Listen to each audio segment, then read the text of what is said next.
Strange Shadows, a Carcash and Smith podcast.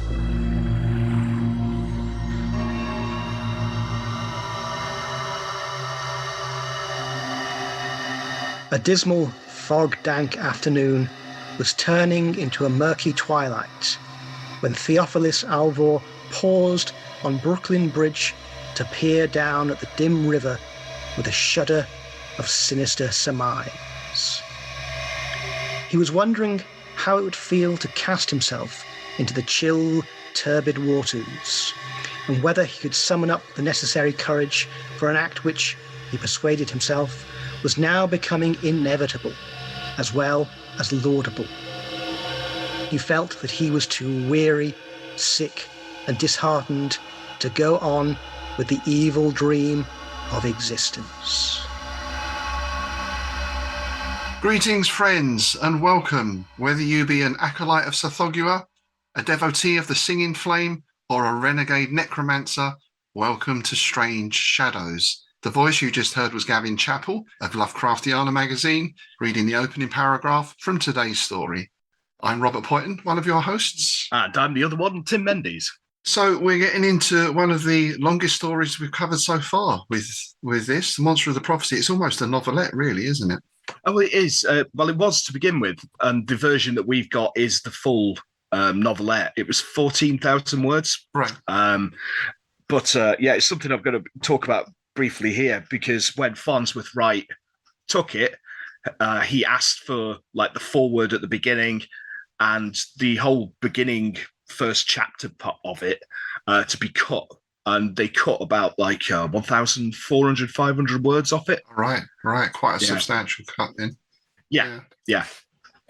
And I have to say, in a sense, I mean, before we get into the story proper, I don't know that the foreword adds a huge amount to the story particularly. It kind of sets the scene, doesn't it, I suppose? Yeah. But I personally like it because, I mean, for me, the first thing, that foreword, I just can't help thinking of Ambrose Bierce. Oh, of course. I never thought of that. Yeah. Yeah, because obviously Smith knew him. And, you have his famous disappearance in December 1913, I believe it was. Yeah. He just vanished off the face of the planet. Yeah. And to me, that it reads exactly like the reports of Bierce's disappearance, even down to the theories. Right. Because there's so many different random theories about Bierce's disappearance, one of which is that he was abducted by aliens. Well, in a way, you kind of hope that's the one that it was, isn't it? And well, not that he just fell down a ravine or something, or, I mean, the most plausible is that he died because the Mexican Revolutionary War, because he was still a active serviceman, wasn't he? He still got involved. It was basically that, I think. But I can't help wondering if this was kind of like wishful thinking on Smith's part. Yeah. That, like you said, that you hope it is something fantastic for somebody like Ambrose Bierce. You don't want it to be mundane for a guy like Ambrose Bierce, do you? Absolutely. You want to go out with the bang, don't you? Yeah, exactly. And did Wright accept this one straight away, or once the those cuts were done, did he then take it? It wasn't published for a few years, I don't think, was it? No, it wasn't, and it's interesting. Yeah, it's a funny thing that, which I'll get to in a minute. But the story was first mentioned in a letter dated late November 29 to Lovecraft, and there is a very early draft of it bearing the title "The Pawn of." How are we saying this guy's name? Visagon.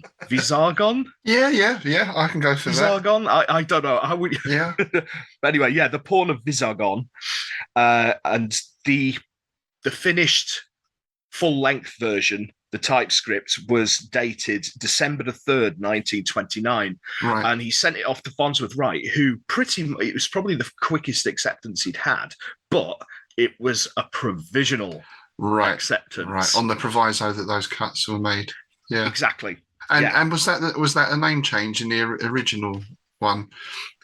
No, he changed it between the original draft and the letter to Lovecraft, because in that letter to Lovecraft he calls it the Monster of the Prophecy. Right. So at some point he'd obviously gone Pawn of Visigoth, or whatever his name is. Was it Visafmal? Was a bit Visafmal or Visafmal. Well, no, it's actually Visagon in this. Right.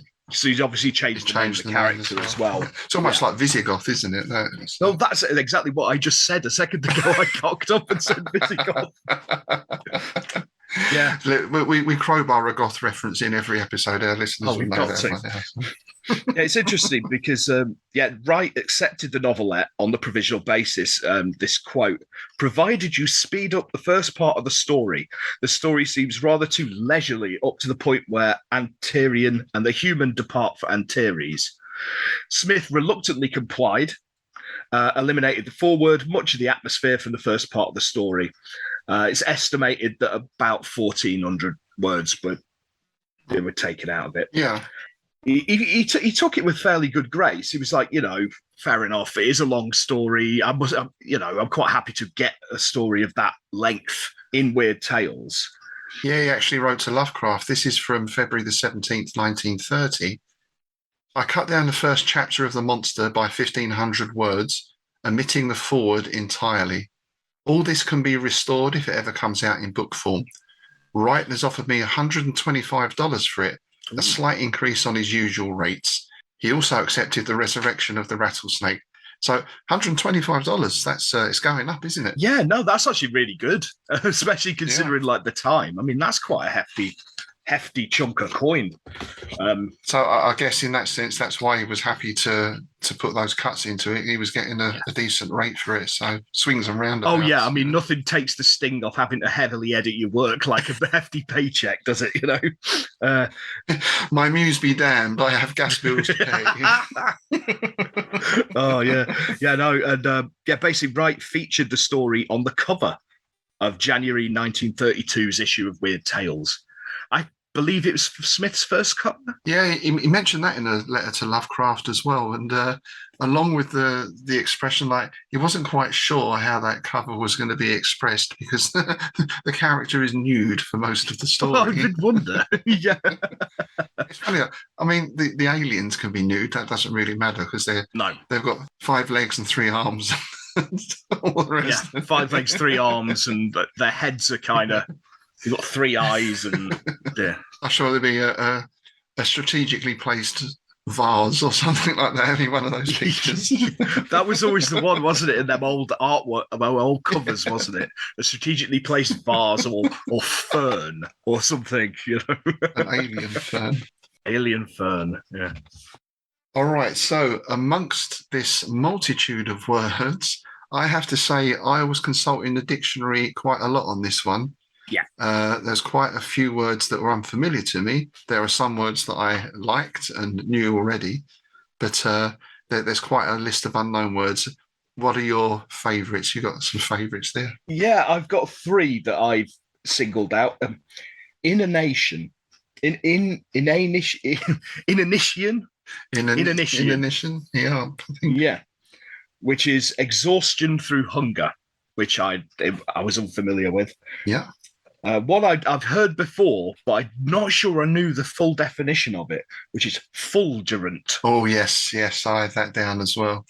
Yeah, which is flashing or dazzling like lightning. Yeah, that's a nice word, isn't it? Fulgurent. It's a great word. Yeah, I've read it before, but I don't think I knew the definition. I've not seen that one before. That right. I think it's one I just inferred what it meant because of the context, but I like that. Flashing or dazzling like lightning. Yeah. There was one that I'd seen the word before in a slightly different form, nyctaloptic. Mm-hmm. And of course, I've seen, is it nyctalops or nyctalops, which was it a Ligotti collection? Yes, it was. Yeah. And I'm sure Lovecraft used it as well somewhere. Yes. Yeah. I think it's in the sonnet cycle, Fungi from Yugoth, isn't it? Yeah, I think you're right. Yeah. And it just basically means night blind. Yeah. You have trouble seeing in low light conditions. It sounds better than it means. Yeah. But I'd heard it years ago because I used to go caving at Aldley Edge. I was part of the caving club. I used to do potholing and things like that. Oh, right. And you got the nyctaloptic fish, the blind cave fish that live in the, I think we have our band name for this episode. Yes. Yeah, my final word that I saw was sybaritic. Oh, that's a nice one. Yeah, which is fond of self-indulgent luxury. Yeah, aren't we all? Indeed, yeah. Yes, I had a couple of other ones that I'd never seen before. Planturous, quite near the start, which means abundant. Yeah. And then there were two others, nacarat, which is a pale orange red. And this one I really liked, erubescent, Yes. which means reddening or blushing. Erubescent, that's a very nice word. Yeah, I think that's something I've read in like romantic poetry. I think that's a sort of like a Byron thing. That you know, I think that's one of those romantic poetry because I've seen it before somewhere. Well, he was a big fan, wasn't he, of the romantics? So yeah, he was. Yeah, it's true. True. Yeah, there's a bit of that in here, isn't there?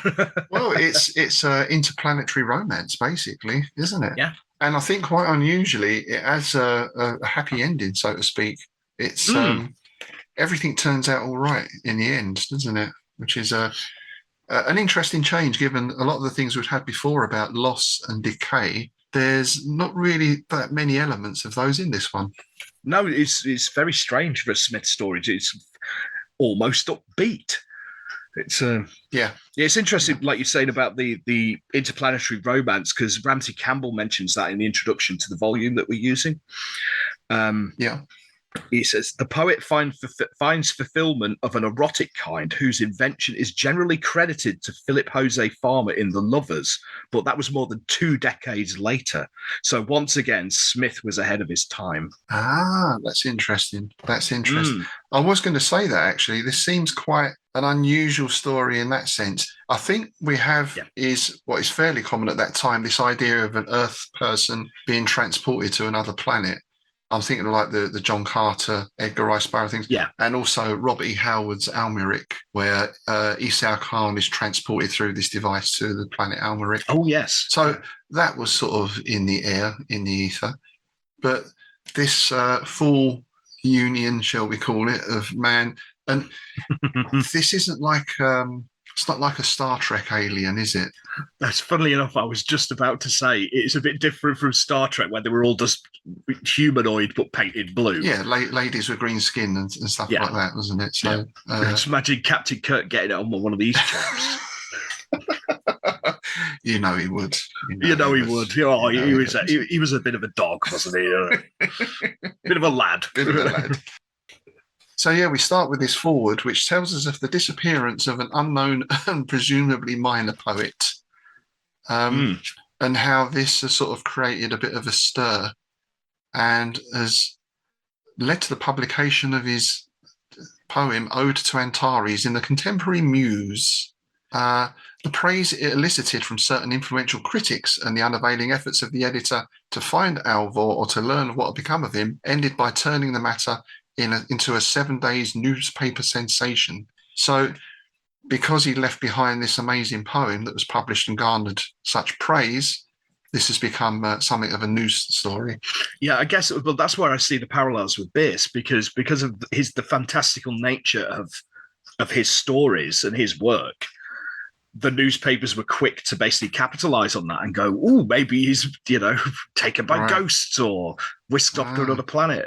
So, So I wonder if that was maybe not even a conscious thing. Maybe he was just, Smith's kind of like pulled it out of his head, just like how, because some of the newspaper reports of Bierce's disappearance were really, really out there. Oh, right. Nothing changes, does it? As far as the media goes. No. Really doesn't. And I think we can all see very clearly in this Smith himself, or well, not even just Smith himself, but all of his friends or the circle, really. George Sterling, I see quite a lot in there as well, from what we've known from the letters and stuff about Sterling. Because I've got the book with the letters of Samuel Loveman and Clark Ashton Smith, and most of that stuff is his weird tales. So it's mostly around this poetic career. And so it's a lot of stuff about guys like Sterling and Bierce and De Castries and all these guys.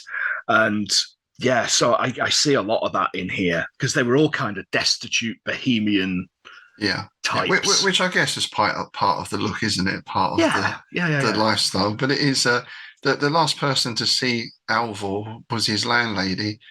And she says he was in a state of obvious depression at the time and looked increasingly pale, dilapidated and ill-fed. And I thought, well, that's just most writers or artists, isn't Just it? creatives in general, isn't it? Skint, depressed, hungry. Yeah. Pretty much. Once again, things rarely change. No, it's true. It's so true, isn't it? Well, reading this, I was kind of like, yeah, this is another one of those where the main character is kind of, autobiographical in a way, because there's a lot of Smith's life in this. Yes, absolutely. And I thought something that was nice with that as well was he tends to do this with a lot of his characters. Theophilus Alvor. It's Smith's name is Clark Smith. Yeah. But all the characters he invents have these quite strange names. They're almost Greek, aren't they? It's like they're almost sort of. I guess it is. Yeah. It feels like it should be referring to something. Theophilus, I guess, is Greek. Alvor, I don't know. I've not been able to find anything. How he came up with these names, I don't know. Was there a little in joke going on with something somewhere, perhaps? Yeah, I wonder if when Ramsey Campbell did the correspondence of Thaddeus Nash, whether that was like a continuation of that sort of trend. Nice. And then what I like in this, because we get the full conspiracy theory thing going on here. So we've got theories of suicide, but the body's never been found. He's not been dragged out of the river. I like this. I like this. The fact that there's obviously a lot of bodies being dragged from the river. It's almost like blasé. This is Brooklyn, right? Yeah. Which I don't know. Was that was Brooklyn Bridge a well-known sort of suicide spot over East River? I guess it is. Yeah, it's been it. I can't remember the band, but there's a song. I'm going to take myself out on the Brooklyn Bridge. Right. I guess it is a. Yeah, it's a spot. Yeah, it's one of those spots. And I like this. It could not be learned that anyone resembling him had purchased a revolver or a bottle of poison, like the police went round to every chemist and gun shop. Yeah, every chemist. Have you sold any arsenic to anyone? It looks like the hungry poet. Well, the thing is as well, if you think about the time, most of these poets were probably taking recreationally anyway. Oh, laudanum and arsenic eating and all that kind of stuff. Yeah, Yeah. And that kind of thing then was available in your local chemist. Yeah, well, your laudanums and things like that. It was just, it was just over the counter. I need arsenic for the rats. Nudge, nudge, wink, wink. Say no more. Yeah. So that's some of the conspiracies. Other theories propounded were that he'd stowed away on a transoceanic vessel, had been shanghaied, or simply walked out of Brooklyn or ridden away on a freight train. And then we get this is like the Elvis thing. We get rumors spring up of sightings in New Orleans, Mobile, Chicago, San Francisco, even Mexico City, and someone purported to have information that he'd gone to Peru with the idea of collecting material for a long narrative poem dealing with the Incas. Now, is that a reference to one of the Lovecraft circle who actually studied the Aztecs and something else? Yeah, it does ring a bell. I think it might have been Barlow who was studying South American culture. Oh, yeah, yes. So I don't know if that's perhaps a nod to him there. I'm not sure of the timings of that. That sounds about right. Yeah, but the sightings again, that's very Bierce, because up until like probably around the time he wrote this, there was sightings of Ambrose Bierce. People saying, "Oh, I saw him in New York City." Well, right. He was basically like the Elvis of his day, So that sets up the story for us, and the closing line of the foreword says that the truth of what happened to Theophilus Alvor was known only to the people of a far-off planet whose communications with the races of this earth are infrequent and obscure, which sets us up nicely for what's to come. Dun, dun. I love this opening line to the first proper chapter. A dismal fog-dank afternoon was turning into a murky twilight when Theophilus Alvor paused on the Brooklyn Bridge to peer down at the dim river with a shudder of sinister surmise. Sinister surmise. That's nice, isn't it? Yeah. Just foreboding is the word. Yes. And this is where we get the sort of Smith character or the biographical aspect. Yeah. Young and full of unquenched visions and desires, he had come to the city from an upstate village 3 months ago. His old-fashioned classic verses, in spite or because of their high imaginative fire, had been unanimously rejected both by magazines and book firms. And this is what Smith was living largely, wasn't it? As we mentioned with Farnsworth Wright and his "You're Too Weird for Weird Tales." Yeah, well, it's interesting because Smith intentionally put that in as satire. Yes, yeah. Because he mentioned it to Lovecraft, he mentions it to Derleth as well in one of his letters. Yes. He mentions that it was an intentional dig. Absolutely. People like Farnsworth Wright. So he's toying with the idea of throwing himself into the icy waters below. And he thinks of his recent ode to Antares. We'll get onto Antares in a moment because there's some interesting stuff there. And it seems like he's virtually got one leg over the rail when there's a voice behind him. Was described as a metallic voice almost. Certainly doesn't sound like a human voice, although it's well modulated and refined and authoritative. Yeah, I got echoes of like the of the Me Go almost in that. Yeah, the Whisper in Darkness sort of echoes with that. It's like the uncanny valley again, isn't it? Yes. It's almost normal, but not quite, and just enough not normal to freak you out. Yeah, and the guys that visually matches that as well is not uncommonly or disproportionately tall, modishly dressed, a long overcoat and top hat, finely dressed chap. Yes. His features were not unusual. He's tall, but not really that tall. He's dressed quite normally. His features are quite bland and normal, except for his full-lidded and burning eyes. So there we get. There's the little strange aspects. But in his sort of appearance, he's almost too normal. Exactly, because everybody has some kind of abnormality, whether it's like the dent I've got in my forehead or my wonky nose and things like that, or like the eye I've got in my armpit, you mean? Yeah. Tentacle in the middle of my back. That could come in handy actually. Scratching your back. Exactly, that's what it's for. And it's more than just a visual thing. He gets a sense from this person, more insistent than any impression of mere form and odour, well nigh tactual in its intensity. So there's this guy has an atmosphere about him. He has a presence about him. And the man says, there's no need for you to drown yourself in the river. You could have a very different life. Do you want to come back to my place? Yeah, I thought that at the time. You meet a strange chap on a bridge who says, do you want to come back to my place? It's like, This is that difference, isn't it, between these stories that are set in 1910s, 1920s, and will be set in the modern day. I feel perhaps we're just more cynical these days. Yeah, but again, it's like I'm reading Michael Shea at the minute. I'm reading his previously unreleased novel, Mr. Canihan, and it's superb because it's in his milieu of the Mission District. So it's all prostitutes and pimps and pushers, and so the contrast to this is so marked, because if that was a scene in a Michael Shea story, it would be a flasher or a red boy, or it'd be come back to my murder flat, wouldn't it? It would. It'd probably be a shog off with a bit of poetry in his pockets. But is there an element here of the guy is well spoken and authoritative, so you naturally accept that this is a bona fide person, or at least someone of some sort of standing and manners and civility?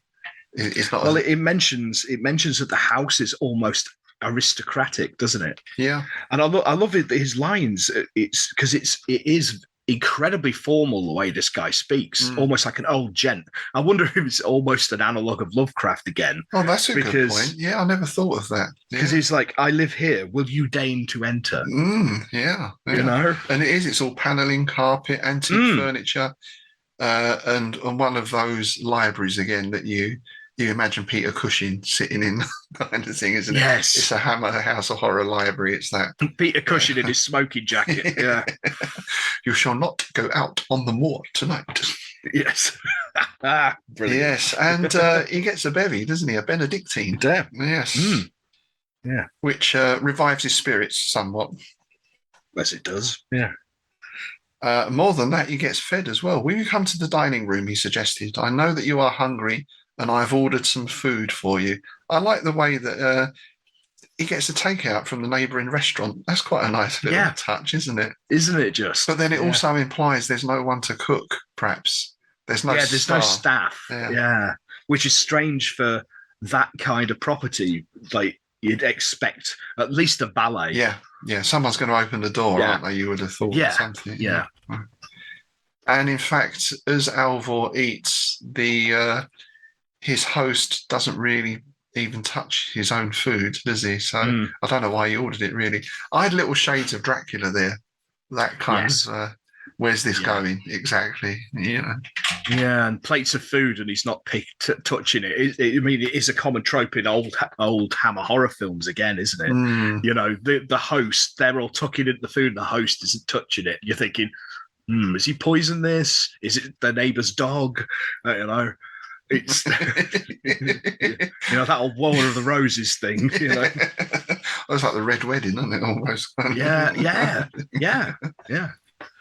We get the point of view from the host looking at Alvor, and he describes the thin Dantean features and the slight frame of the poet with the cool, unreadable air, which seemed to indicate that he knew all that was essential to know about Alvor. And Alvor is still confused by what this guy is. He said the eyes had lost something of their weird luminosity beneath the electric light, but they're still remarkable, and from them there poured a sense of unearthly knowledge and power.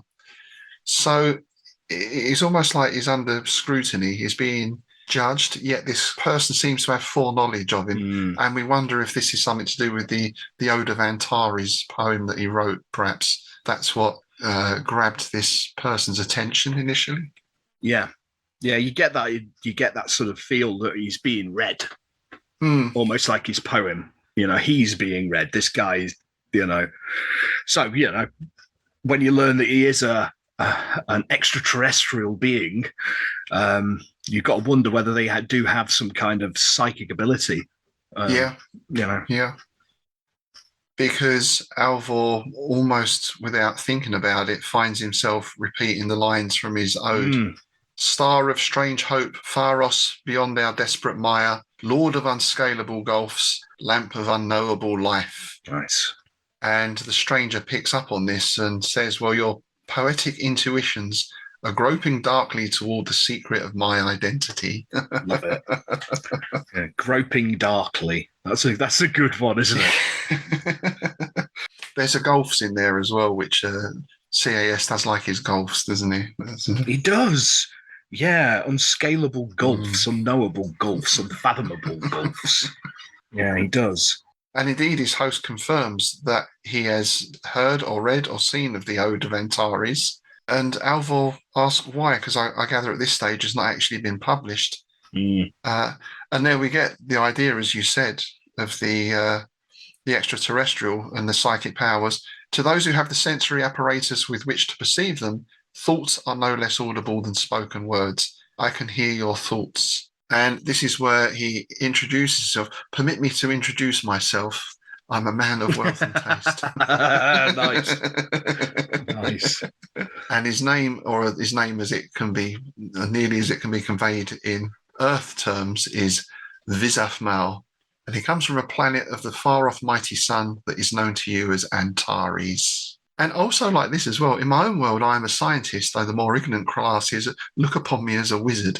It's that nice conjunction of supernatural and science again, isn't it, that we see a lot of in the Weird Tale. Yeah, that's very, very Lovecraft, isn't it? Because that's the whole thing behind Lovecraft's worldview, cosmic worldview, really, is that, what we'd think as magic is just really good science that we can't fathom yet, And that's why essentially this is a science fiction story, because they travel to the planet through a device that Visafmal was invented. Is an inventor, is a scientist, is a voyager. This isn't, he doesn't do a magic ritual or anything. This is, he's not taking the plutonian drug or any of those things. No. It almost reminded me of like the Time Machine, especially the original film. come into this back room and there's this apparatus. Yes. And we sit there and twiddle with these dials and stuff, Yeah. And it starts to spin around. Yeah. One of the funniest things, I can't remember what it was from. It was from it was on TV, and I can't remember what it was, but somebody described that apparatus as looking like something that Elton John would drive through the Everglades. That's brilliant. It kind of does, doesn't it? It kind of looks like one of those hovercrafty things. You can picture that. Picture that. Yeah, he can, with his big specs. Yeah, and his wig flapping about in the wind. And did you see, was it the Big Bang Theory, that episode where someone bought a time machine? Oh, that was it. That was what it was from. I think it was actually Penny that said, "Oh, please, it looks like something that Elton John would drive through the Everglades." Yeah. Because they think it's like a sort of 1/25th scale. Yeah, but it's the real dinky toy. So I bet it's full size. Yeah. Isn't it? Yeah. If I had the space, I'd have one, wouldn't you? Yeah, I would. Yeah. Absolutely. It's like the amount of arguments I've had over the years with various people, like housemates and partners, about letting me have a full-scale TARDIS in the house. I got told off once for having a full-length alien poster on the back of the door that was of the alien coming through a door, smashing through a door. It's great. That sounds brilliant. But yeah, you wake up, you're half asleep. Yeah, I think that was the objection. Yeah, one of my mates as a kid had a Freddy Krueger coming through the door, and it was done like a panel was missing on the door, and it was Freddy Krueger coming through. Nice. So let's just mention Antares here. As I say, there's a couple of interesting things. Mm-hmm. It's the brightest star in the constellation of Scorpius, and it's one of the most visible stars in the sky, and it's characterized by its bright red color because it is a red supergiant. It's actually a twin. There's two stars. So Antares is known as Alpha Scorpii, which is a great name, isn't it? That is, isn't it? That's something like a character name for something. I'm not sure what. Alpha Scorpio, a transformer. Yeah. It's a transformer. It is. It's got to be. Yeah. To give you some idea of the scale of the star, if it was placed where the sun is, it would reach out to somewhere between the orbit of Mars and Jupiter.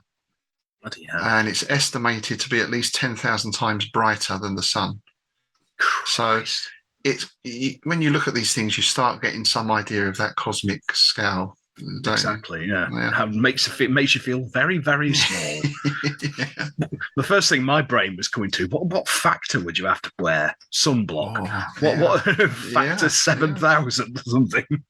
It's also surrounded by a kind of belt of debris, I suppose. That's something like, I think I read somewhere it's like 3 or 5 light years in depth. Bloody hell. I mean, it's incomprehensible, isn't it? Really, the scale of these things.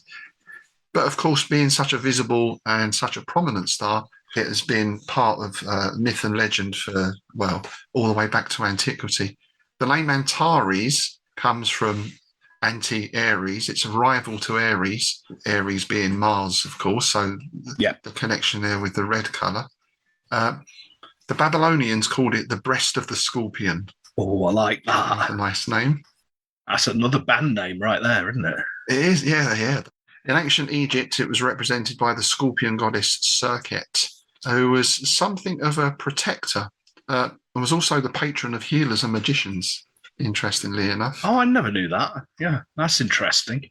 It appears on the flag of Brazil, which has 27 stars on it, which is something I never really noticed before. This is my final little factoid and my favourite one. In the 17th century, the Dutch astronomer Cassius restyled the constellation. Did they come up with their own names for constellations? If you were an astronomer, perhaps you could do that back then. But anyway, he renamed the constellation Insidiata, which means the lurking one. Ooh, that's great. That's amazing. That is good. I wonder if it was kind of like, back in the days of empire and colonization, the people had turned up, stick a flag in it and gone, I'm actually going to call this bit of land Dave. Whereas just, all the people who've been there for hundreds of years are kind of like, well, no, dude, it's called. Yeah, it could be that, couldn't it? Because the constellations, they go way back, don't they, I think. I mean, we said there, the Babylonians are the breast of the scorpion. Yeah. So I'm not quite up on my ancient history, but that would be pre-Egyptian, I would guess, or at least coeval with that See, we're learning new words all the time here. That's we good, are. isn't it? Yeah, well done. Coeval, love it. So that's Antares. I don't think there's anything in particular that ties in with the story as such, but certainly, I guess Smith would have been well aware of that, and presumably the history of it. We know Lovecraft was bigger on his astronomy, of course. And Chambers as well, because Aldebaran and Hyades and all that, wasn't it? Yeah. You know. And that seems to be a common theme, doesn't it? That we get like Sirius is the other thing, the Dogon tribe, and yes, that's part of the conspiracy or the lore that these creatures came from certain very specific stars or star systems, and visited us in one form or another. Yeah. Well, isn't Sothogua from like Saturn? Saturn, I think. Yeah. And obviously you got the old fungi from Yuggoth, which is Pluto. Yeah. Don't go in the sea and don't look up either. Keep firmly on the ground. That's it, isn't it? And then only the Chthonians can get you. So. Yeah, the Doles. I'd just like to say about his this bit of kit he's got. I like how it's described. Of it destroys the space. I really like that sort of concept. It's an interesting idea, isn't it? Yeah. It's not like a sort of wormhole that makes a connection, or that idea of folding space, isn't it? The whole space folding wormhole thing. Yeah, this destroys. It's almost like they fall through the gap or something. Yeah. It's almost like, when you get a page of written script and you get an eraser and you just make a line down the center of it. It's almost like that, isn't it? Yeah. So yes, they get in the device and wires are plucked, and he describes it as something like an electric shock and like the crushing impact of a heavy blow. Then he felt as if his tissues were being stabbed by innumerable needles of fire, and he was being torn apart in 1,000 fragments, bone by bone, muscle by muscle, vein by vein, and nerve by nerve on some invisible rack. So not a pleasant experience then. No. You get that sort of impression that it is quite painful, which is strange because usually in these kind of stories, it's almost like a pleasant experience, a kind of wonderful, floating through space kind of thing. Whereas this is like, floating through space. Yeah, sort of reminded me a bit almost like the transporter thing in Star Trek. You're being disassembled and reassembled somewhere else, Yeah, it reminded me of The Fly. Oh, yeah. That whole, complete molecular disintegration. Yeah. And then being reconstituted at the other end. Yeah. So you've got that interesting philosophical thing, haven't you? I mean, are you still the same person, which you've been effectively killed in one place and reformed in another? I mean, are you just a copy? Yeah, that's interesting. Yeah, like a photocopy of yourself almost. Yeah. You couldn't call it a clone as such because but then there was I think we had Chris Lackey as a guest on the Innsmouth Book Club recently, and most people will know him from the HP Lovecraft Literary Podcast, but he also runs an excellent podcast with his wife called Rachel Watches Star Trek, where they go back through all the old Star Trek episodes. And one point they raised there that I'd never thought of before was, if you've got that technology, that transporter technology, surely illness and disease and aging is a thing of the past. Yes. Because you can manipulate and recreate and put things back how they should be, almost, Yeah, I can't remember which serial it was, but that's actually in a Doctor Who. One of the companions is dying. Oh, it's Revenge of the Cybermen. Sarah has been infected by the Cybermat. She's got this poison. It's basically he's killed off all the crew of this starship thing. And to get it out of the system, they put her in a teleporter and beam her down to the planet. Right. And it gets the poison out of the system. Yeah. So, yeah. And I think the answer is in Star Trek terms that they basically were looking for a way they didn't have to use a shuttlecraft to get down to the surface, wasn't it? Because that, on budgetary terms, they've got to they've got to make a shuttlecraft, then film it, and this and that. So rather than Eddie is us. Yeah. That makes perfect sense. Yeah, because it's like Red Dwarf. They because they had the star bug that got them down to the planets. And that cost more than most of the rest of the thing, was those little model shots of getting them down to the sodding planet. So by the time they got down there, they had no money left for costumes. Back into a disused quarry in Godalming again. Yes. Yeah. The old China clay pits. Yeah.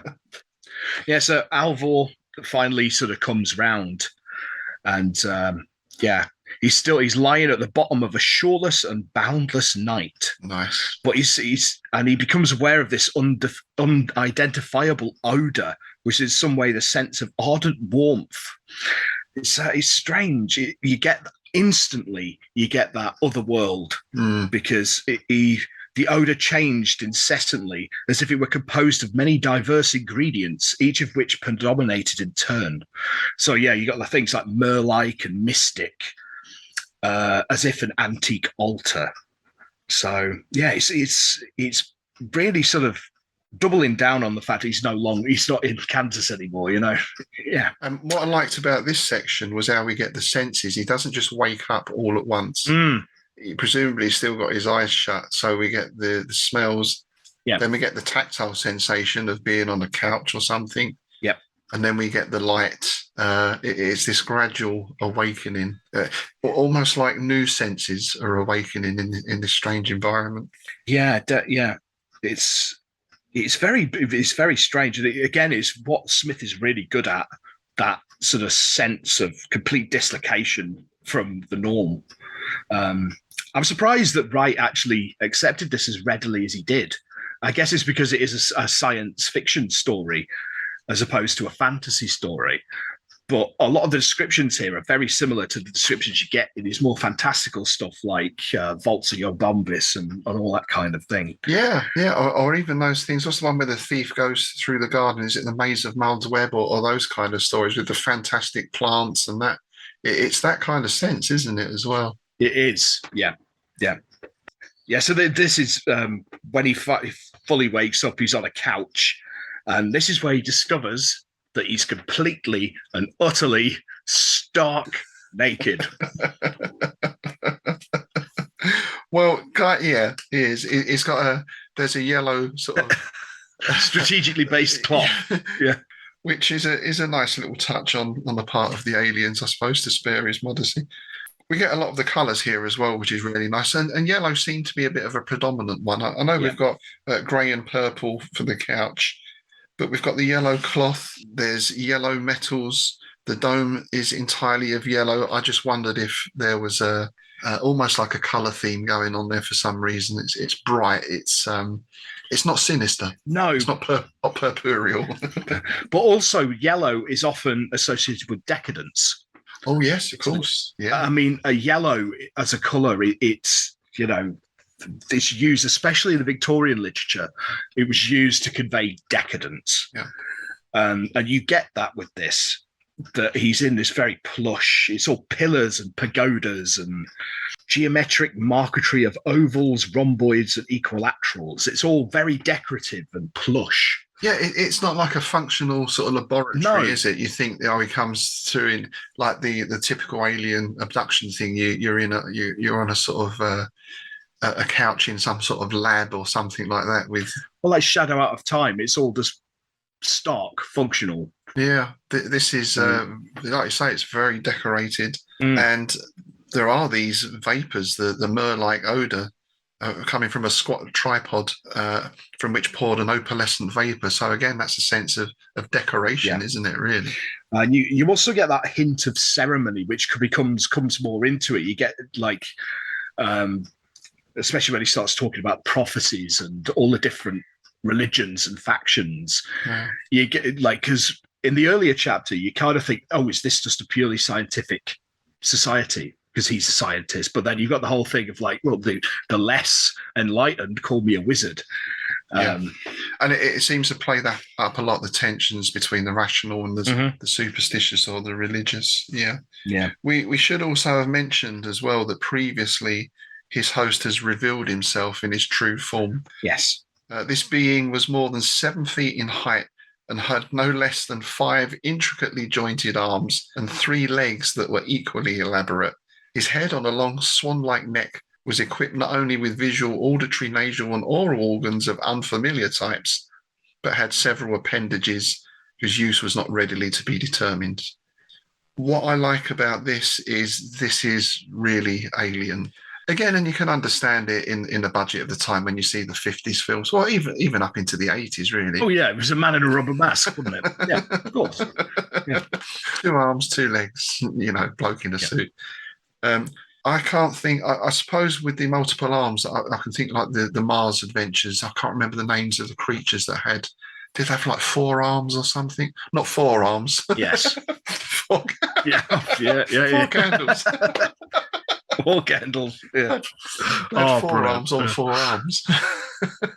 I'm sure someone can write in and let us know. It's a long time since I read any of the John Carter stories. Yeah, I mean, for this, the description what I got was it is fairly similar to the Great Race of Yith's sort of cone-like thing, because they were sort of like a rugose cone, but they've got these multiple appendages, and then the head is on like a big long swan-like thing. Yeah, like a stalk. Yeah.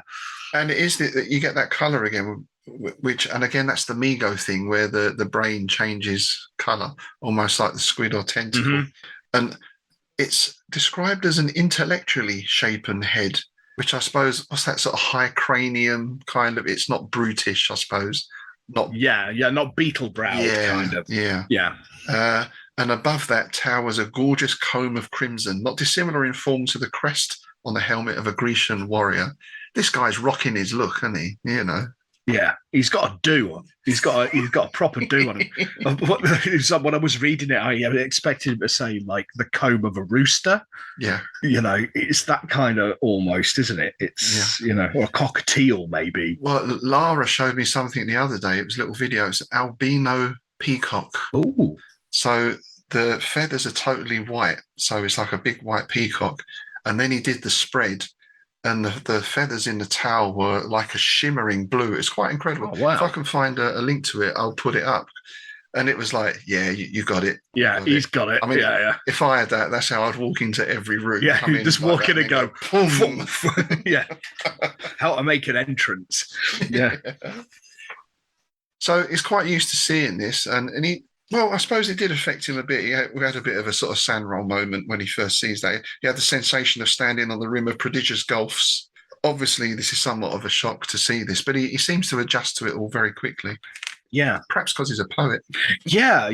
And also, speculating, he's probably experimented with mind-altering substances. So, well, we do get a mention of that. We do, don't we? Yes. Indeed. Yeah. Yes, there we go. Yes, that's one thing. That's hashish, isn't it? Yes. Yeah. What was it? He said is one experiment with hashish. That's what it puts him in mind when he sees the planet, and you think, yeah, one experiment. Yeah. All right. Yeah. I can't help thinking of Frank Belknap Long, because most of his stuff centers around that. People, having a dabble. I didn't inhale. Yeah.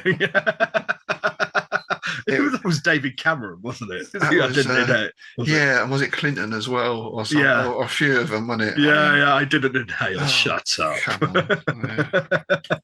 So he's not surprised by the appearance of his host on the planet because he's seen it before.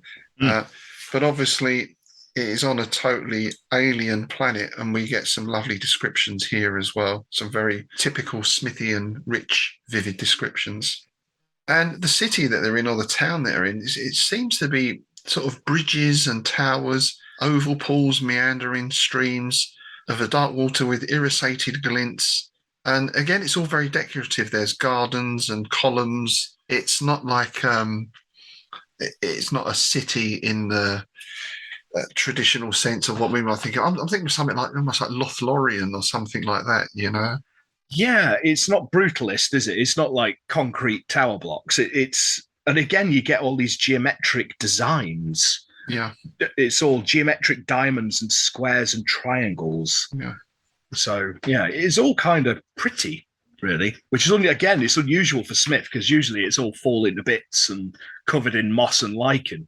Well, it is, isn't it? Or you get this and then it goes into the decay, doesn't it? It starts off all nice and then we end up at the Temple of Sothogyua. Yeah. And he gets his first glance of the sun here because he sees in the distance gleaming domes and towers towards which the enormous orb of the sun was now declining. So he gets his first view of Antares itself. And I thought that must be quite a strange thing to be writing about something like that and then to see it in front of you. That's got to be quite a mind shift, isn't it? Yeah, I guess. I was trying to think, this is an old science fiction thing. And again, it's a writer who's been writing about this thing and then he wakes up there. Yeah. I can't remember for the life of it. I think it's a common trope, actually, but... Yeah, I read a book a little while back with a similar thing, and it might have been, the star might have been Sirius, but I'm not totally sure. But he wrote about it, and then he's just there. Yeah. He falls through space and he's there. Yeah, so, it's almost like he goes to bed and wakes up and it's there above him, sort of thing. Yeah. Yeah. And it's now that he meets other denizens, isn't it? Because obviously he's being showed round by his host. Yes. And a man and a woman with two distinct sexes. But it's interesting this, because these persons are a male and female of two inferior sexes called abars, who constitute the workers as well as the breeders of our world. Mm-hmm. So it's a very sort of, there is a class system here. It's two-tiered, isn't it? It's very much two-tiered. Yeah. Yeah, and his host, they call themselves alphads. So you've got that alpha in there. Yeah. That almost reminded me of like an insectoid thing with the worker bees and the queen bees, or with the ants, the soldier ants, and the queen ant again, or whatever. And indeed, and the thing is, I wondered about that because the geometric designs, it's almost like the honeycomb of bees, isn't it? That's true. Yeah. And it talks about multiple jointed limbs and everything like that. So. Mm-hmm. That possibly is a sort of insectoid reference again. Yeah. It kind of doesn't, it goes into a fair amount of detail, but it doesn't say half toad, half bat, part sloth, or I'm thinking of some of the Lovecraft descriptions.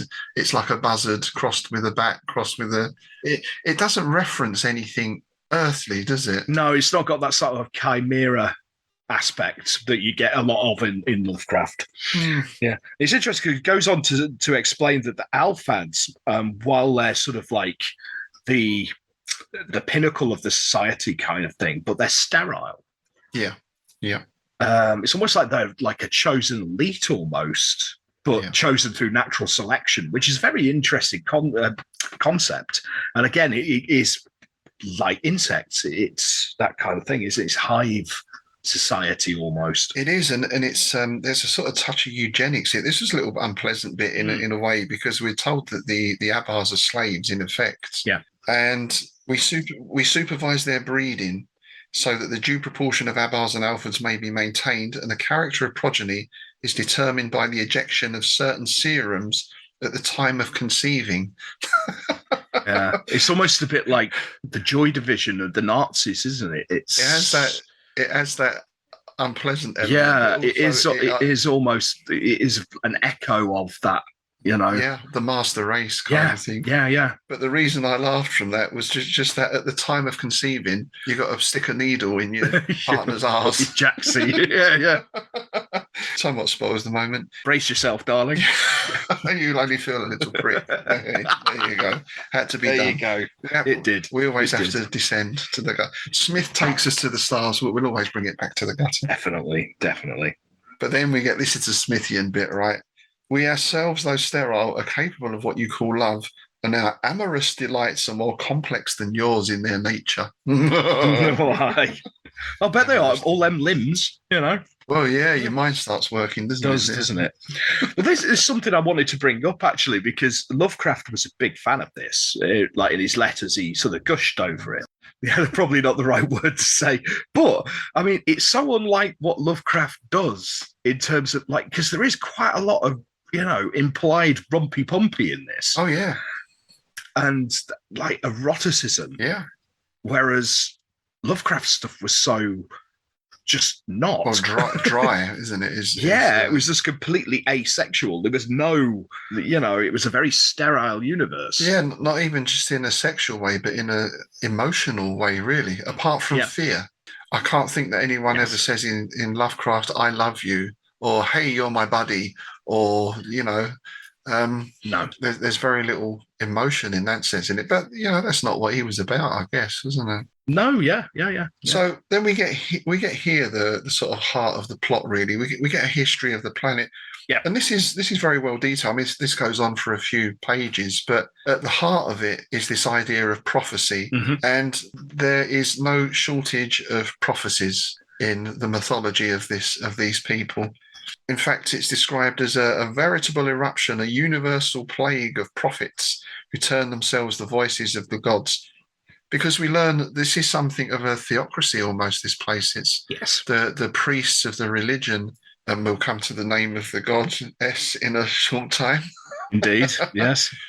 They seem to hold a lot of power in this society. And it turns out that, of course, some of these prophecies come true, but his host is kind of rather cynical about this, and he thinks, well, yeah, these prophecies come true because people kind of fiddle it and fudge it a bit and make the prophet come true for their own profit. I thought this was nice. It was a profit that brings you profit. Yeah, that's basically the crux of the thing. That's his entire plan, isn't it? Is to make this prophecy, because it's been prophesied that a beast so unlike them, and because he's only got 2 legs and all the rest of it, and it's basically nothing has ever been born like that on their planet.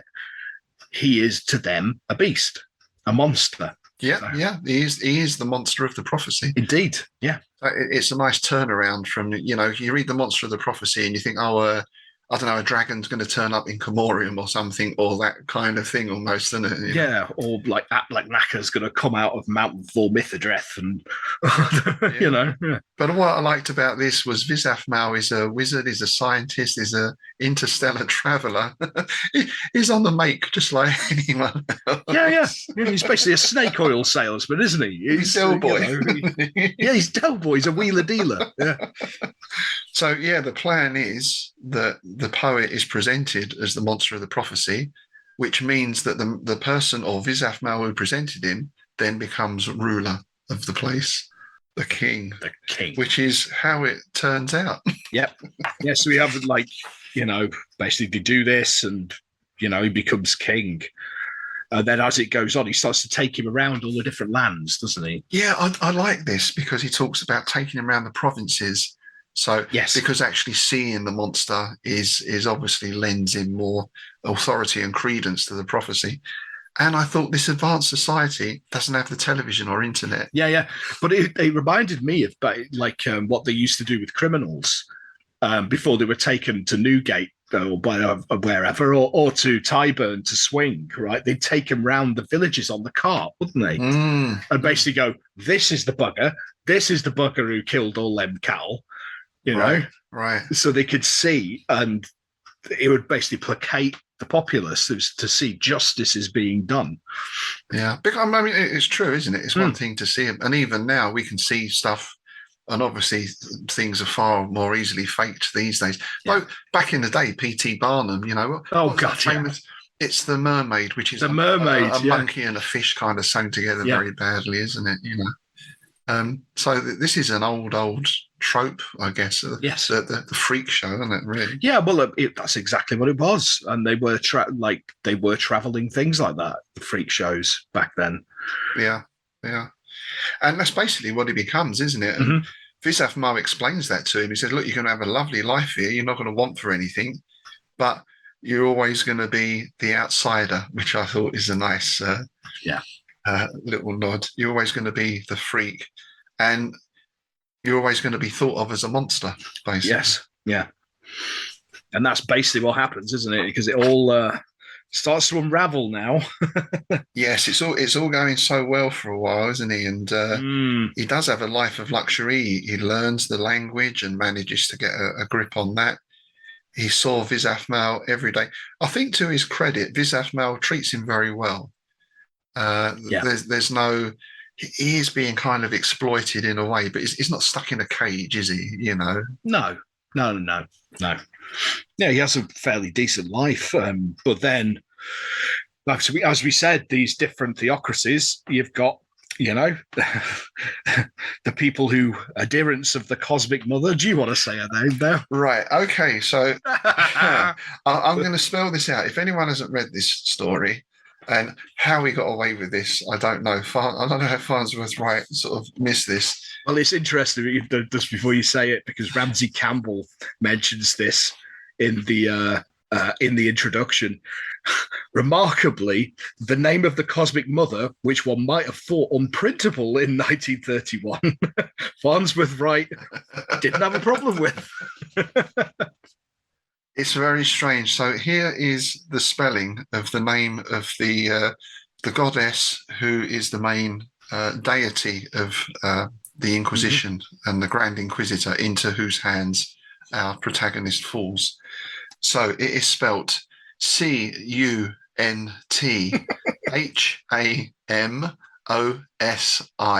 Now, in polite company, I would pronounce that Kunthamosi. Yeah, Kunthamosi. Yeah. Kunthamosi. Yeah. Kunthamosi. Yeah. Yes. So I think we'll leave it at that.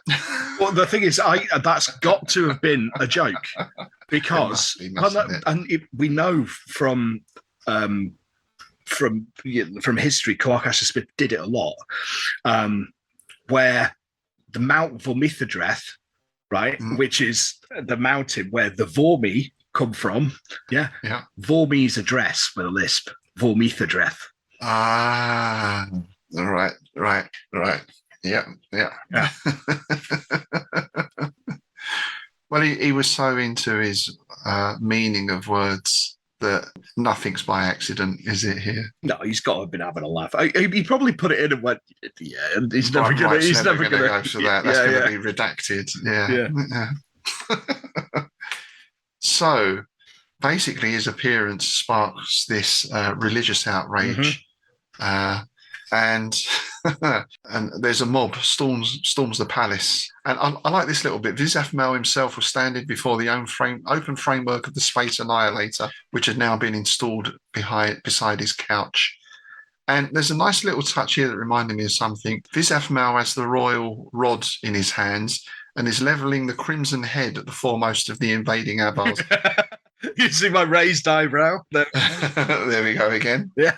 This rod is like life and death, isn't it? Because one end of it heals and the other end shoots out this sort of laser beam, which is what he starts doing. He starts shooting the attackers with this sort of laser beam out of the rod. And that reminded me very much of Red Nels, the Robert E. Howard Conan story.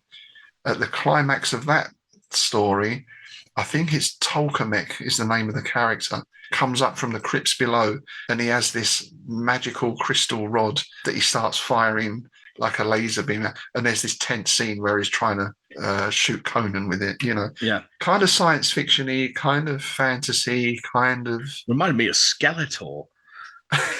in Masters of the Universe, like especially the movie, the Dolph Lundgren movie, because that's the weapon. That he's got a staff with a big jewel on the end. It looks kind of phallic, and he waves it about and zaps people with it.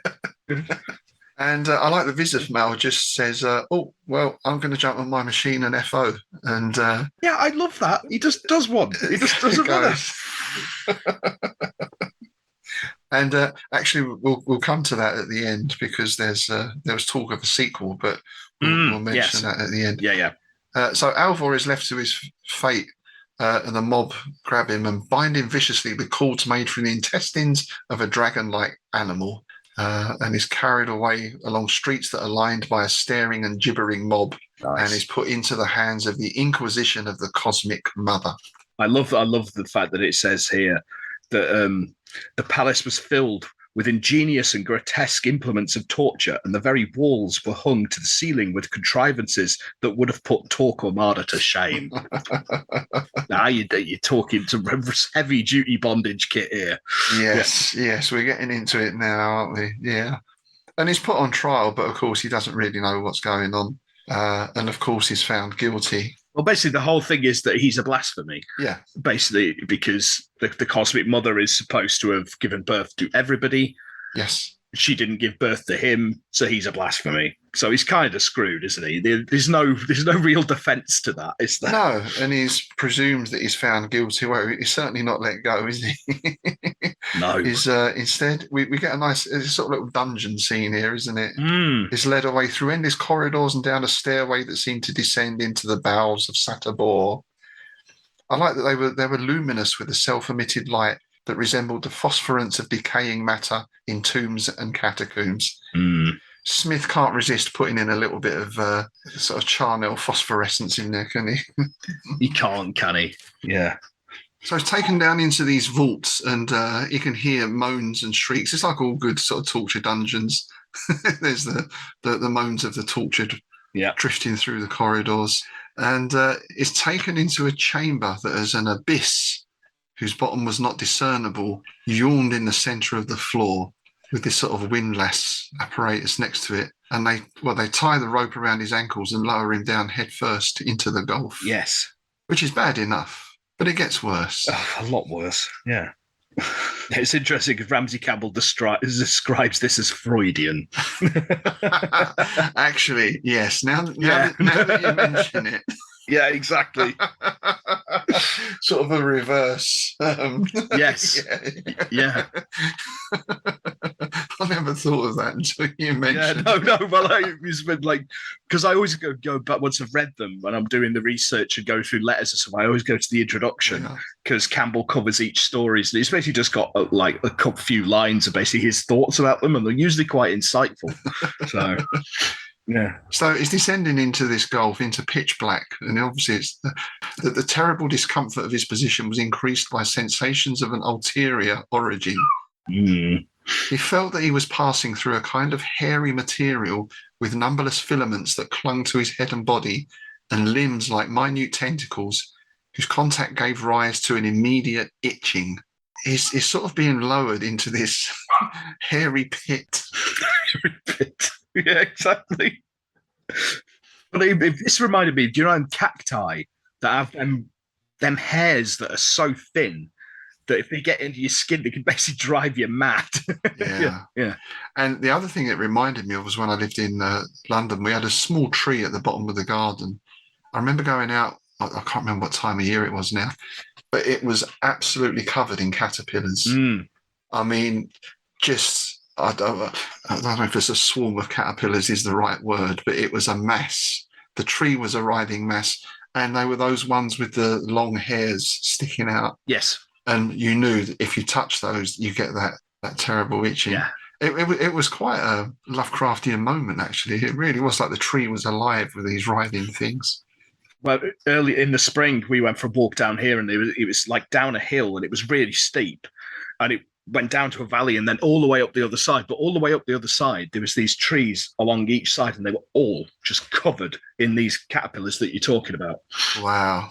Just like huge knots of them, like hundreds of the buggers around like tree limbs. It's just really strange. Yeah. It comes back to that Lovecraftian thing again, or even this. You don't need to look out into space. You just need to look around, and we've talked about zombie wasps before, haven't we? And parasites and things in the cordyceps fungus and all that. And So it's lowered down into this pit until he kind of stops, and this itching increases, and you can imagine it just becomes anyone who suffers from any sort of condition where you get that, you know just how awful that is. It becomes a burning and deep convulsive throbbing, more exquisitely painful than the flames of an auto-da-fe. And this is an actual organism that is being lowered into, half vegetable, half animal, which grows from the side of the gulf. So how does he get out of this? How does he escape? It's great. It's just like, it's a meteor, isn't it? It just slams in. Wallop. Have some of that. They're gone. They're done. Yeah, I mean, they do bring him out. They do draw him out of the pit after a little while. But as he does so, just a meteor hits and just kills them all. He just wipes them out. Yeah. Short and to the point, isn't it? Yeah. So sketch, blimey, that was a stroke of luck. Is that the Fast Show? I think it was, wasn't it? He takes this opportunity to, he kind of escapes. I mean, he's still in huge pain and everything else, and obviously the place is in a bit of a mess. Mm-hmm. He does find a weapon. He does find a blade on one of the guards, and he uses that to free himself from his bonds. And he sort of staggers out into this. I like this. The only inquisitors now visible were lying with squashed bodies, whose heads or feet protruded from beneath the large squares of overthrown brick. And Alvor lost no time in quitting the vicinity. Yeah. Well, it's almost like divine retribution. Almost, it's kind of almost like you know. Yeah. And he wanders off. He goes out of the city, and you almost get this sense of the abominations of Yondo here. He's almost off wandering in the desert. He just goes far from the city. Yeah. He can't even really recall after anything about the subsequent journey. You imagine he's almost sort of feverish, he's half mad with pain and hunger and thirst. But again, that sort of harks to the religious, doesn't it? You know, the wandering in the desert for days and nights. Yeah. And there is a lot of religious overtones in this, but they're quite subtle. Well, he's come back from the dead almost, isn't he? He's pulled out from death, and then Yeah, it is almost like the resurrection. Yeah. But help is at hand, because he has wandered into. It's actually crossed the equator at sunset and entered into Omanorian, the realm of the Empress Ambiala, still carrying in his hand the 5-pointed weapon of one of the dead inquisitors. And he awakes again. Again, he's on a comfortable couch, though not quite so disconcertingly long and high as the one upon which he had first awakened. Now he's in another place. It's quite sort of different. We've got a lot of similar things, but this seems more, if I can put it this way, flowery. We've got multitudinous blossoms. The air is a medley of perfumes. It seems a little softer, this place. No metal. Yeah, you get the impression it's more feminine, isn't it? It's more of that sort of traditional feminine kind of thing. And he is indeed in the house of a female Alfed, not so tall of those as Orphalor, where he's come from, more of his own stature. And he's able to, he can't really speak to her too much. He doesn't really understand her language, although it appears softer and less utterly inhuman or unhuman. But she does appear sympathetic towards him. And it turns out that this is the Empress of the city. So he's kind of fallen on his feet there, isn't he, really? Yeah, he's looked out again, hasn't he? And we get the description of her, because obviously she's one of these alien creatures, but she is a really beautiful and exquisite creature. The iridescence of her colouring was soft and subtle. Her arms and legs, though of the usual number, were all voluptuously rounded, and the features of her face were capable of a wide range of expression. And she has a look of sad and wistful yearning. And this look he comes to understand, but because he learns that she is a poet. Ah, indeed. This is it. It's so unlike a lot of Smith stuff. It's like a lot of Smith stuff is he's lost the soulmate. Yeah. And, like Final Incantation and all that kind of thing. The soulmate's long gone, dead, buried, blah. Everything's crap. But this is the inverse of that, because it's like everything was crap at the beginning. Yeah. But now in this weird and strange place, he's always been killed and then finds his soulmate. Yeah, and he's had to come all this way to find her. And she is nothing like he would have ever expected or could imagine that he would have found. Yeah. So the story basically ends with these two becoming an item. Yep. And I thought this was a nice little touch, because she has her own poetry, and obviously he learns the language. And she has written poems about this place called Atana, which they then work out is actually our sun. So he's written a poem about her son, and she's written a poem about his his son. So that obviously this sort of parallel. I like that, because you have her line, "I have always loved Atana because it is so little and so far away." Yes. yes. And when he reads or he recites his ode to Antares, a most affecting scene occurred, for the Empress encircled him with her 5 arms and cried out, "Do you not feel as I do that we were destined for each other?" And we get a little more about her appearance. As for her opalescent colouring, it was, he thought, much more lovely than the agglomeration of outlandish hues with which the human female figure had been adorned in many modernistic paintings. So we get a little dig at modern art there as well. Yes, yeah. Which, he was a sculptor, wasn't it, and an artist in his own right, Clark Ashton Smith. So, And he officially becomes the lover of Ambiale. And again, it's an upbeat ending because no surprise or censure was expressed by anyone. Doubtless, people thought her tastes were eccentric, but no comment was made because it was her own amour after all, and no one else could carry it on for her. It would seem from this that the people of Amanorian had mastered the ultra-civilized art of minding their own business, which is a lovely end, isn't it? And points to a few interesting things as well. Best line ever, isn't it? Yeah. Smith described this story as one of his favourites, and he described it as a satire in a lot of ways, and that's very evident. Yes. But I also think that in the given the times, I mean, this was published 1932, obviously written a few years before. As we said last time with the Venus of a Zombie, the miscegenation laws and the mixed race laws were very much enforced in the States. Yeah. And I think, as we mentioned last time, some weren't removed from the statute books of Alabama until the early 2000s even. So still boggles the mind, that. Yeah. And against some resistance as well. So there is that satire, but to me there's also this feeling of tolerance and acceptance. Yeah, again, it's something that you obviously you don't get in Lovecraft, but I think Smith was quite ahead of his time on that. But I guess that comes from that sort of romantic, poetic background, because a lot of basically, if you boil down a lot of the romantic poets, what they're saying is whatever floats your boat. Yes, that's if you go down the nuts and bolts of it, that's basically what it is. Whatever makes you happy, whatever floats your boat. Yeah. Well, Robert E. Howard would have had some sort of big fight. I know there was a sort of action scene in here a little bit, but very minimal, and not from the protagonist either. No, from the scientist. Conan would have been. Well, I say that we have Tower of the Elephant and Yakosha, which kind of offsets that a little bit, but there would have been some sort of fight. And Lovecraft, I don't know where he would have gone with this. I can't imagine it would have ended up in the same way as Lovecraft. His protagonist would have fainted about 50 times, probably. Yeah. Overcome with the fantastical. He probably, gone into a swoon. They were all very delicate people, weren't they, in Lovecraft stuff, whereas Howard's were robust. Oh, very much. Macho. Very much. And Smith's were somewhere in the middle.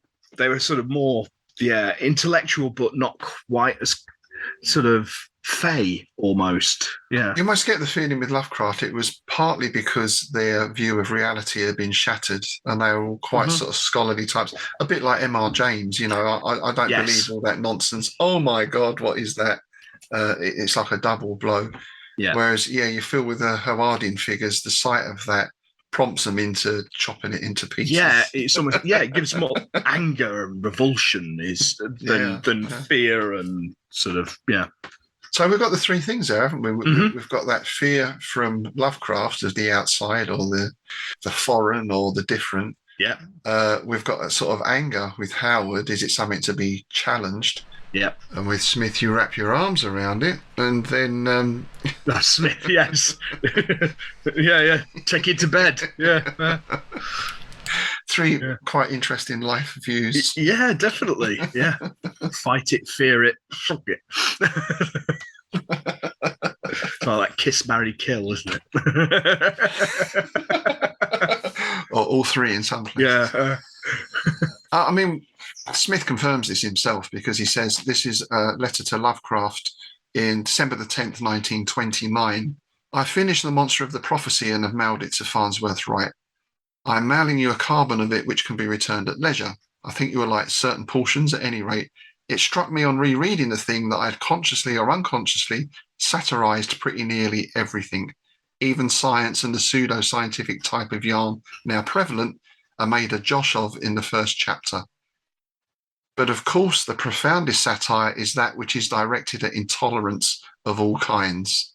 So I think that's what he was having a dig at here, was this intolerance and this racism or xenophobia and bigotry and everything else. Well, I thought that was interesting that he actually mentioned Torquemada, because obviously, you know, the Inquisition and all that kind of stuff is religious intolerance, and that, you know, and you get that. That's basically the crux of it, isn't it? It is religious intolerance. Absolutely.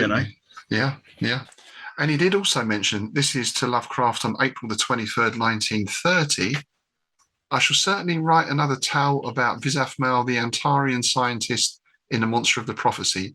I think the title will be Visafmal in Ophiuchus. It will be full of fantastic contingencies and perils. Obviously, we never got that story, but I think a remarkable thing about that was it would have no human characters in it. Well, the interesting thing is he did actually prepare a plot synopsis of it. Oh, yeah, there's a full synopsis. It's in the appendices of the volume that we're reading. Yes, perhaps we'll do that as a wrap up when we do the wrap up of the first season. We'll come back to that. Yeah, because then we could do we could also cover the alternate ending to the Satyr. Yes. We could do them in the wrap up. Yes, that makes sense. Excellent. Yeah, and do let us know, listeners, if you've got any ideas for that as well. If there's any things you'd like us to include, we do want to do an episode at some point on the adaptations. We know there's not a lot of film or TV adaptations, but there are some, and some YouTube things as well. We'll probably look at. So maybe we'll do that in a wrap up, or maybe we'll do a couple of sort of extra episodes, bonus episodes for that. We received notice last week from Buzzsprout that Strange Shadows has now reached the milestone of 500 downloads. So that's great. We're really happy with that. And a big thanks to everyone who supported the show and downloaded it. And a special big thanks to our patrons.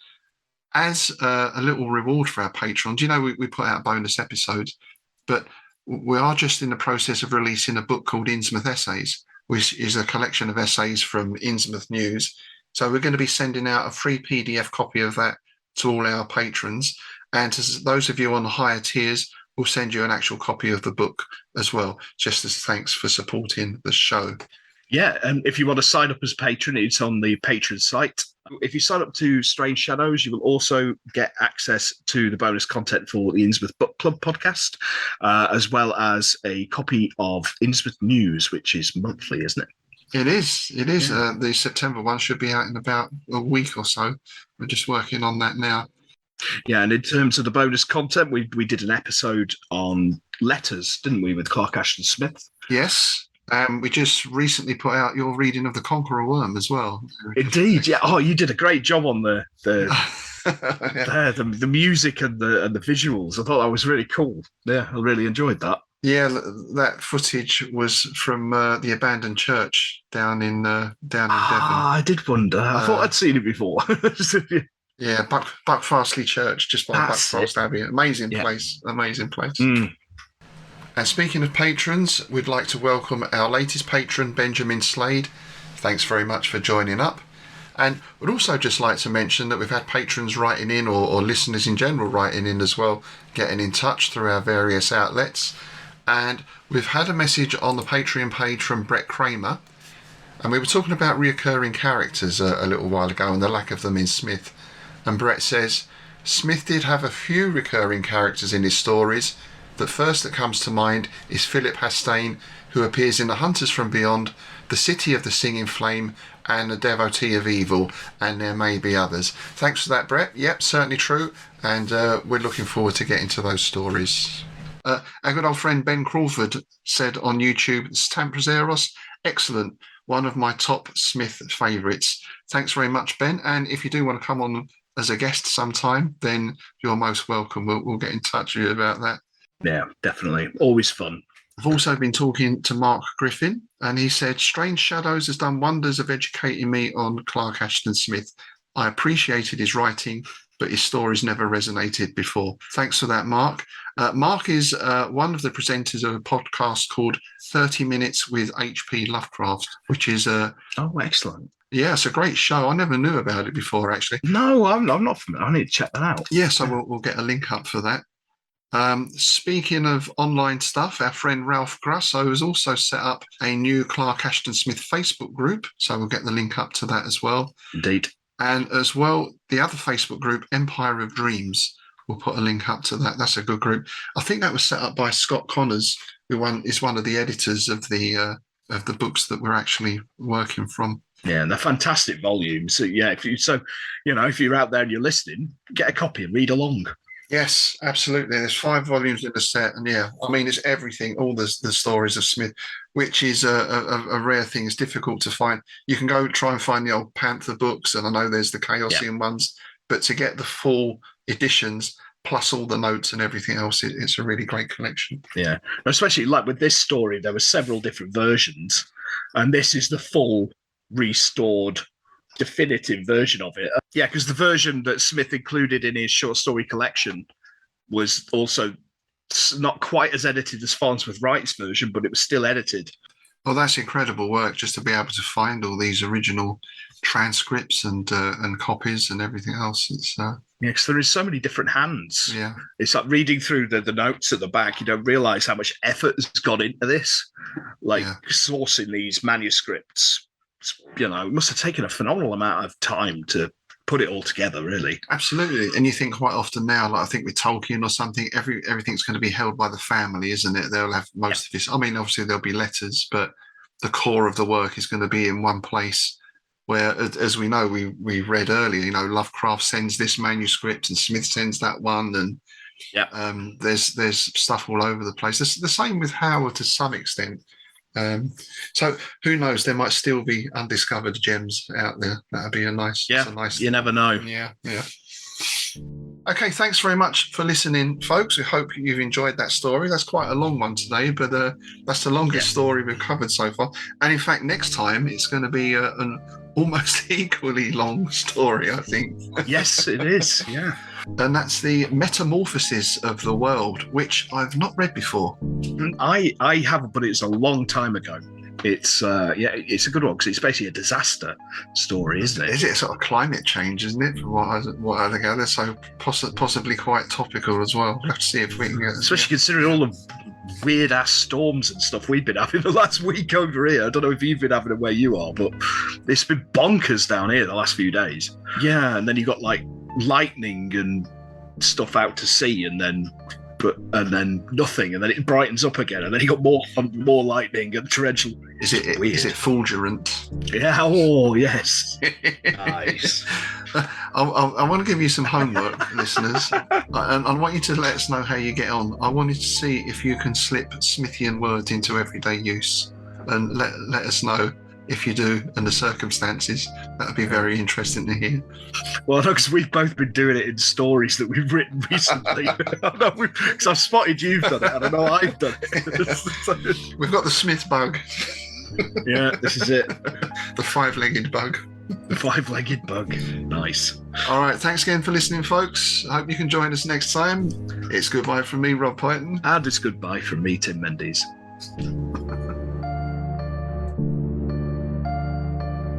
You have been listening to Strange Shadows, an Innsmouth Book Club production in association with Innsmouth Gold. For more information, visit innsmouthgold.com.